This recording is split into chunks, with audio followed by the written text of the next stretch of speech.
Good morning, students. Today I am going to explain you a very important topic of class 10th, image formation by concave mirror. Now listen to me carefully. Concave mirror का मतलब क्या होता है? ऐसा mirror जो जितने भी raise आ रही हैं उन सबको एक पॉइंट पे कन्वर्ज करे. ओके, तो ऐसे मिरर के द्वारा कितनी इमेज फॉर्मेशन हो सकती हैं, कितनी केसेस हो सकती हैं, ये सारी आज हम लोग डिस्कस करेंगे. ध्यान सुनिए. पहला केस एट इंफिनिटी.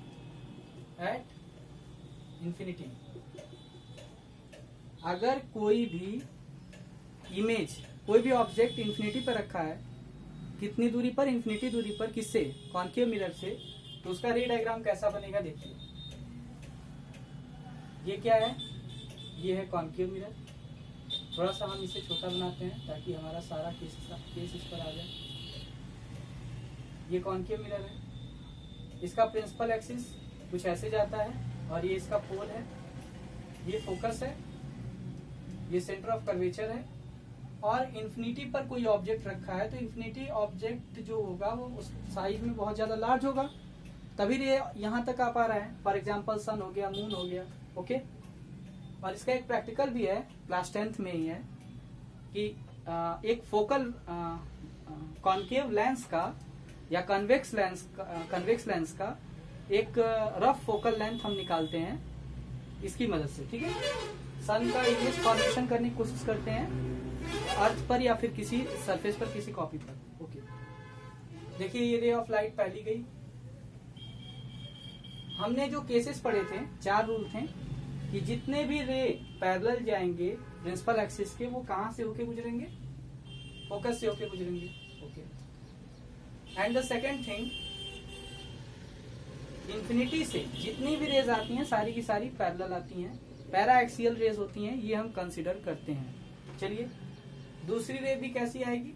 पैरेलल आएगी, और वो भी कहां से होके गुजरेगी? फोकस से होके गुजरेगी. ओके, तो ये जो आपका हो गया, इसका जो नेचर होगा इमेज का, ध्यान से देखिए इस इमेज को. ये इमेज कहाँ फॉर्मेशन होता है? इमेज फॉर्मेशन होता है जहाँ रे ऑफ लाइट्स मिलती हैं.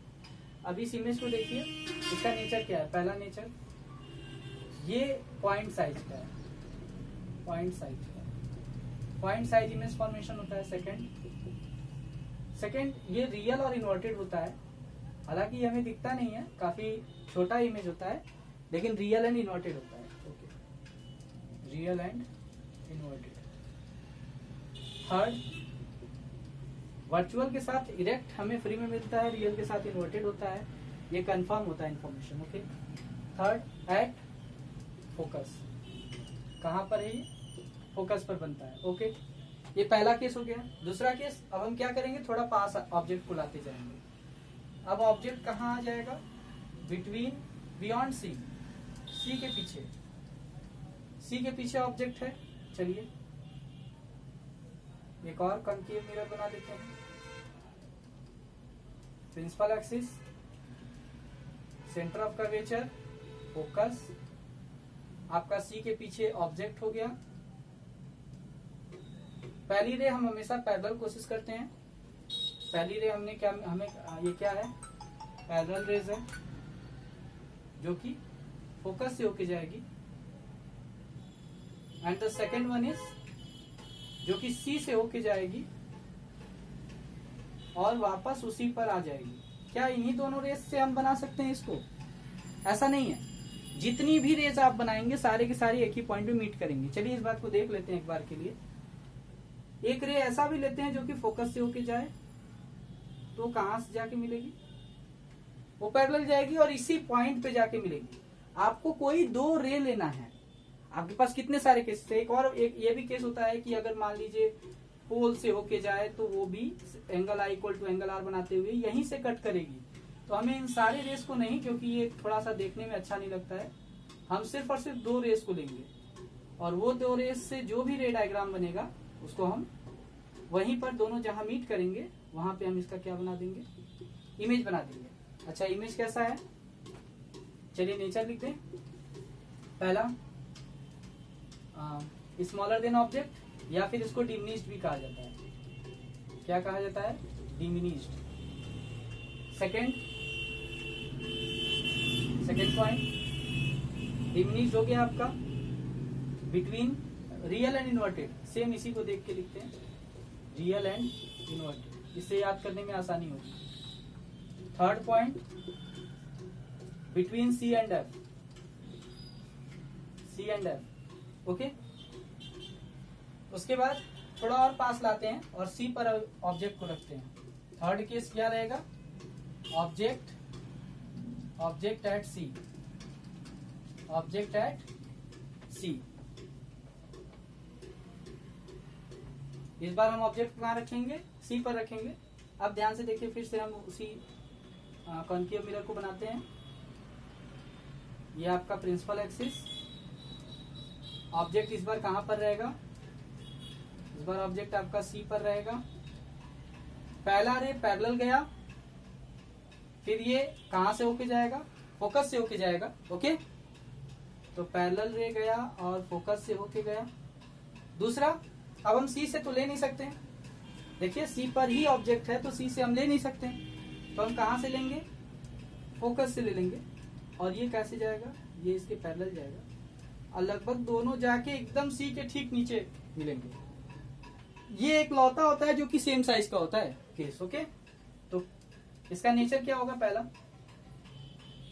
Same size as object, same size as object. Second one is real and inverted, real and inverted. Third one is at C, कहां बनेगा, एट सी, सी पर इमेज फॉर्मेशन होगा। चलिए ये 3 केस हो गए। अब 3 केस और लिखते हैं इसे इरेज करके, इन रे डायग्राम्स को इरेज करके। आप लोग लिख लीजिएगा, इसे पॉज करके लिख लीजिएगा, ओके।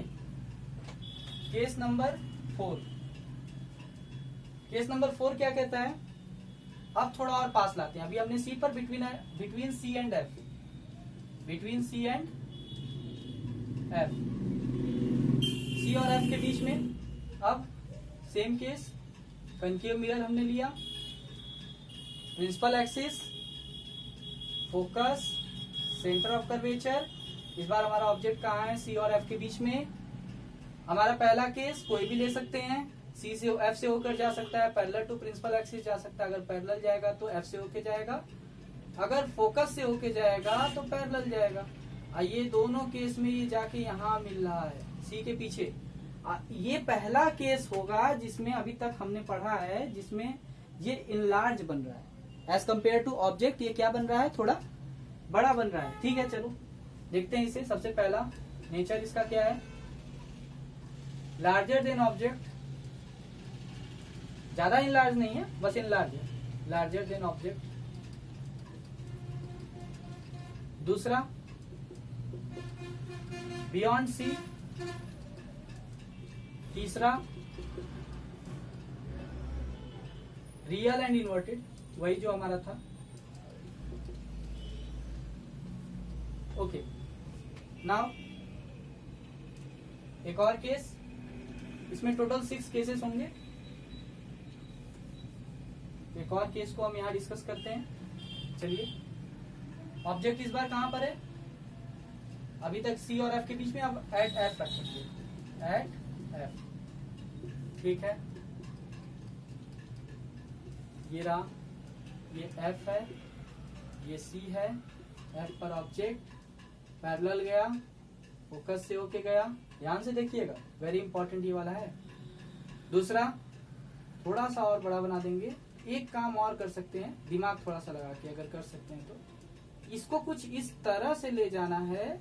वैसे तो रेस हर तरफ से जाते हैं, लेकिन हम उन्हीं सेलेक्टेड रेस को चूज करते हैं जो कि हमारे रूल्स में हैं। 4 रेस हैं जो हमारे रूल्स में हैं, ओके। पहला पैरेलल से फोकस से, दूसरा सी वाला, तीसरा पोल वाला, और चौथा फोकस से होके जाके पैरेलल। तो फोकस से होके जाके पैरेलल वाला हम यहाँ चूज नहीं कर सकते हैं। चलो कई सारे रेस को हम कंबाइन करके देख लेते हैं एक बार। तीसरा, ये फोकस से पोल से होके जाके ये पैरेलल जाए। देखो हर केस में ये रेस जितनी भी जा रही है, क्या जा रही है, पैरेलल टू द, एक दूसरे के पैरेलल जा रही है, ये वाली रे भी हो गई, ये वाली रे हो गई, ये वाली रे हो गई, तीनों रे एक दूसरे के क्या जा रही हैं, पैरेलल जा रही हैं। तो ये क्या होता है, ये कहीं मीट नहीं करता है। तो हम ऐसा मानते हैं कि अगर फोकस पे होगा तो हमारा जो ऑब्जेक्ट होगा वो हाईली इनलार्ज होगा। क्या होगा, इमेज जो होगा वो हाईली इनलार्ज होगा, हाईली इनलार्ज। और तीसरी बात, ये कहाँ फॉर्मेशन होगा, इस दूसरी बात ये बनेगा एट इंफिनिटी। कहाँ बनेगा, इंफिनिटी पर बनेगा। और तीसरी बात है ये रियल एंड इन्वर्टेड ही होगा, रियल एंड इन्वर्टेड। ओके, चलिए इतनी बातें क्लियर है। अब आगे हम केसेस डिस्कस कर लेते हैं। लास्ट केस हमारा है, ये क्या कह रहा है देखिए एक बार, देखिए केस नंबर 3, अरे सॉरी इसको 2 नहीं इसको 5 लिखिए, और ये केस नंबर 6 लास्ट केस। इसमें क्या है, एट कहां पर है, बिटवीन एफ एंड पी, और थोड़ा पास ले जाते हैं, between F and P, F और पी के बीच में, पोल और फोकस के बीच में। इस बार चलिए आ जाइए बात करते हैं इसके विषय में। ये है आपका पोल, ये फोकस, और ये सेंटर ऑफ कर्वेचर। यहाँ पर हमारा क्या है, ऑब्जेक्ट है। पहला ray parallel to principal axis, ये जाएगा एफ से होके। दूसरा रे, कई सारे रेस बना सकते हैं, कोई दिक्कत नहीं, कोई भी दिक्कत नहीं। ये रे अगर आप नहीं भी बनाते हैं, ये रे रेयर पॉसिबल होता है, लेकिन बुक्स में कई सारी दिया रहता है। ये रे अगर आप नहीं भी बनाते हैं तो भी आपका पॉसिबल है, सी से होकर जाए और उसी रास्ते से फिर वापस। सी वाला केस तो सभी लोग जानते हो। दूसरा पोल वाला, जितना एंगल आए उतना ही एंगल आर। ये दोनों जाके कहीं मीट करेंगे, कहां पर, ये दोनों जाके मीट करते हैं बिहाइंड द मिरर। कहां मीट करते हैं, बिहाइंड द मिरर। तो ऐसे केस में हमारा जो ऑब्जेक्ट होता है, इमेज जो होता है, वो लार्जर देन ऑब्जेक्ट तो होता ही है, और साथ में ये एक लौता केस है जिसमें इमेज वर्चुअल और इरेक्ट होता है। ये बात हमें ध्यान देना होगा। चलिए इसका नेचर लिखते हैं। पहला, कहां बन रहा है, पहले बात तो इनलार्ज बन रहा है। चलिए दूसरी बात, बिहाइंड द मिरर बन रहा है, बिहाइंड द मिरर। तीसरी बात, virtual and erect, virtual and erect, virtual and erect. और ये हमारे ऑल 6 केसेस हमने डिस्कस किए हैं, जो कि कॉन्केव मिरर से रिलेटेड रे डायग्राम के साथ हमने इन सबको डिस्कस किया है। ओके, ये फॉर्मेशन हो सकता है, और फॉर्मेशन किसी एक रे से नहीं हो सकता। मैं बार बार यही बात कहता हूँ, फॉर्मेशन कई सारे रेस से हो सकते हैं, किसी एक रे पे डिपेंड आप मत रहिएगा। आप जिस रेस को बनाएंगे रूल के हिसाब से चारों में से किसी 2 को आप सेलेक्ट कर सकते हो। Okay, thank you.